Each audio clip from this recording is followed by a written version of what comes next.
ওরা আমাদেরকে বলে আমরা নাকি বেশি এসেছি। ভাই বাইশা কোথায় থেকে আসলাম? আপনার তো নয় ইলেকশন করার কথা, আপনি আগে কেন এসেছেন? নয় কি ভালো লাগে নাই? ওই যে একটু বুদ্ধি করেছিল, অতি বুদ্ধি অতি চালাকের গলায় দড়ি। মনে করছিল এক জায়গায় বউরে দাঁড় করাবে, এক জায়গায় হলো নিজে দাঁড়াবে। এখন ওইখানে হাবিবুর রশিদ ভাই দাঁড়াইছে, নিজের সেকেন্ড হ্যান্ড চলে গিয়েছে ফার্স্ট হ্যান্ড, যাকে দিয়ে সব কাজ করিয়েছে।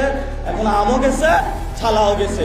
এই কয়েকদিন পরে হলে দেখবেন গুলিস্তানের মোড়ে হলে বসে থাকবে, বলবে যে ভাই আমার আমও গেছে, ছালাও গেছে।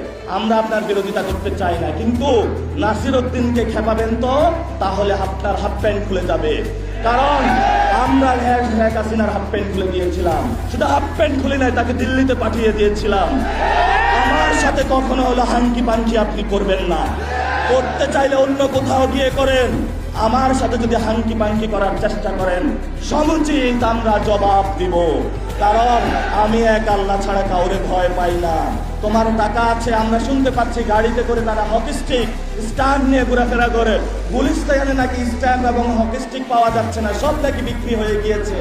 আসুন খেলা হবে, দেখি কেমন খেলা খেলতে পারেন। মেরে ফেলবেন, এক হাতিকে মারা গিয়েছে, লক্ষ হাতি আসনে দাঁড়াবে, তবু এই